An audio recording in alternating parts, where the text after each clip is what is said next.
hesitant explanation. That has been the subject of considerable discussion since our arrival here, Master. Many have attempted to claim you and this unit as salvage. I was crudely interrogated concerning our brief history together on board the Harbinger, before its communications, weapons, and engines suffered the cascade failure that disabled the ship. How come I don't do that? Speculation. It is possible you were incapacitated and locked in the well-shielded cargo compartment as the Harbinger was being systematically crippled, Master. I see. Oh, Clarification, by locked, I meant sealed, Master. My vocabulator seems to be malfunctioning. fine. What happened next? Recitation.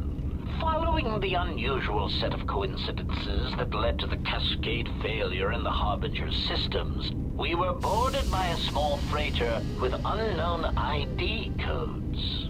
It appeared that this freighter had been attacked, and the captain wanted to study it.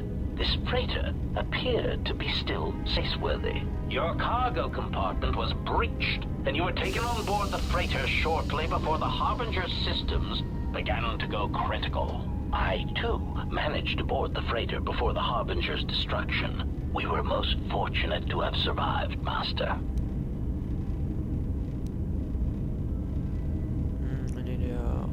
What had happened to the small fight? Evaluation. Master, I do not know. Judging from the damage, it had been attacked by a much larger vessel.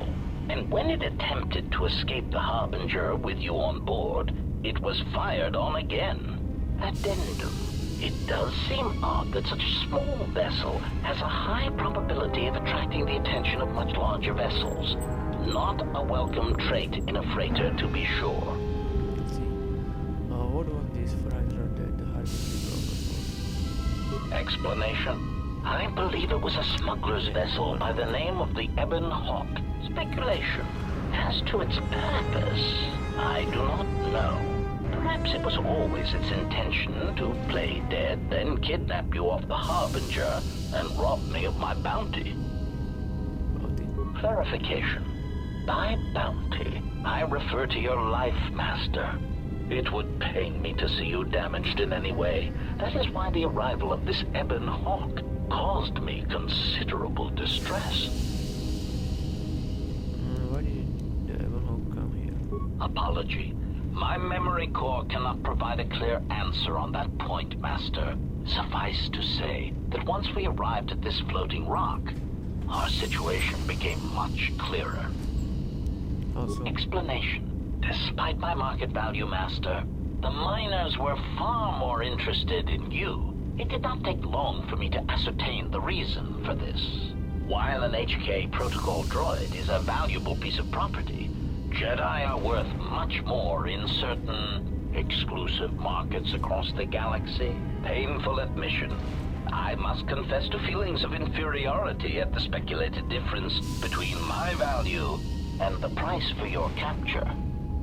I was forced to remind myself it was not due to a failing of my model or function, but because you were a Jedi. yep.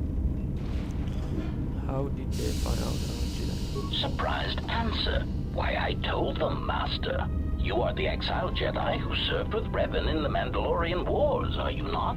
I hope all that has happened has not been the result of a miscommunication. If so, then the problem lies with the core word databases, which are notoriously spotty. Wasn't this... what Answer. All that has happened has been because they believe you to be a Jedi, Master. They debated what to do with you as you lay unconscious in the medical bay. One group seemed intent on selling you as property. The other group opposed this. 3 standard hours after the division between the miners became apparent, accidents began to occur throughout the facility. A result of improper maintenance, I believe. These accidents coincided with the degradation of the mining droid behavioral cores. Crude models are prone to such failures, resulting in murderous rampages. The mortality rate of organics in the facility rose quickly. So what happened to the rest of the miners? Many miners miners began to join you in the medical bay as a cascade of flawlessly timed detonations occurred in isolated gas pockets in the lower levels of the facility. The explosions herded the miners into emergency sections of the station, quickly and efficiently cutting them off from communications and facility control. But sadly enough, not the ventilation systems. I see. So, Salina, what do we... You see, the explosions had damaged specific sections of this facility's ventilation systems, causing a slow, lethal buildup of toxic fumes in the dormitory level. Are there any alive? Answer: I do not know, Master. Ironically enough, any miner that fled to the dormitory level to protect themselves from the droids and the explosions would find themselves in a gas-filled death trap. Then I need to get there to... It is unlikely any miners remain alive. As I said, the dormitory has been cut off from the rest of the facility, as has the hangar bay. There is no escape. I see. Can you try to contact them? Apology. Unfortunately, communication with the dormitory section is severed, Master. It is perhaps for the best, especially if any other accidents have occurred in that section. If that were the case, the severed comlink would have spared us the satisfaction of hearing the miners' screams as they lived out their last moments in fear and terror. Rapid retraction. Why, yes, satisfaction in knowing their fate, Master. It would be unfortunate if they had been slaughtered, but there would be a calm, comforting certainty that there is nothing we can do to escape until a ship arrives. There must be a way to... Theory.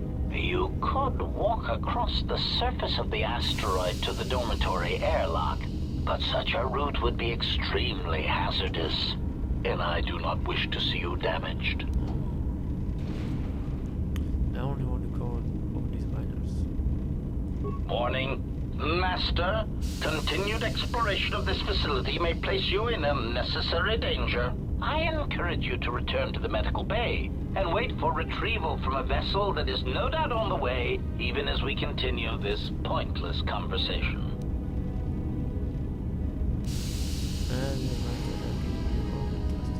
Weary resignation. Very well, Master, but there is very little that I can do. You see, the airlock is sealed by a code.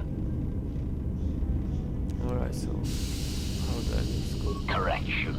Oh, I already possess the code, Master, but I am afraid that it will do you no good. What do you mean? Condescending explanation. Master, the console governing the droid maintenance area and the airlock is voice printed, musing. In the last days of his life, the maintenance officer was quite careful about voice protocols, bordering on paranoid obsession. Conjecture. I suspect once he realized something was wrong in the facility, he voice-locked the droid bay functions. A prudent measure, but in the end, he met the same fate as the rest of the organics.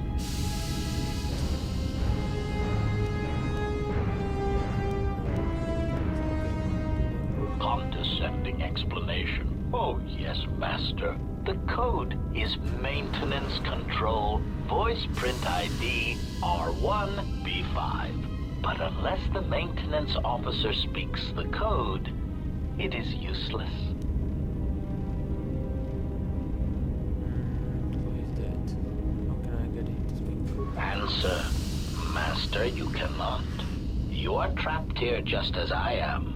There is nothing to do, except patiently wait for whatever the future has in store for us. Okay. Oh. Perfect.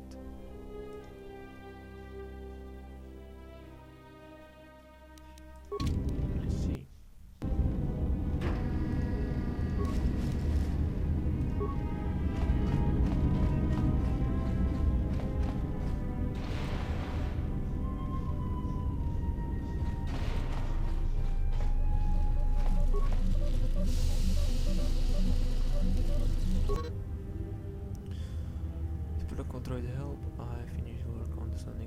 sensors. I installed them in the mining droids, but I'm looking on the original here to prevent the other miners from using his ability. Record and play with voices?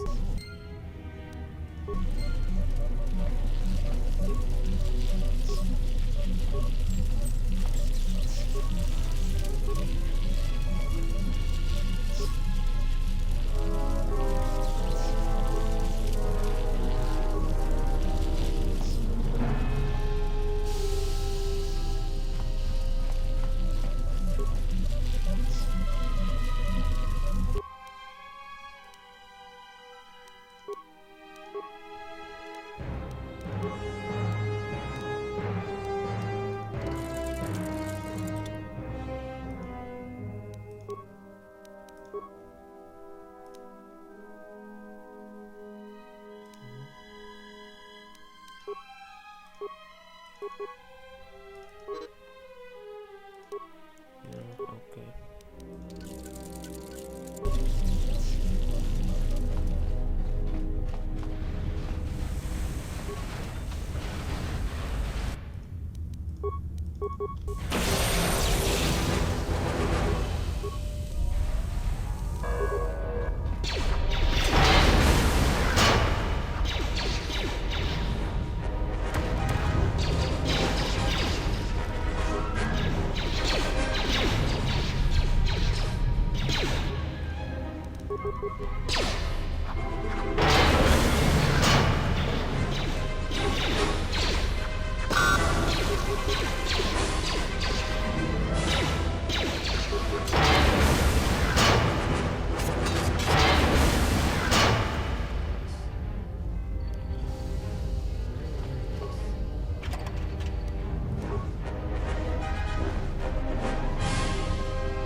Oh. What the fuck? I don't.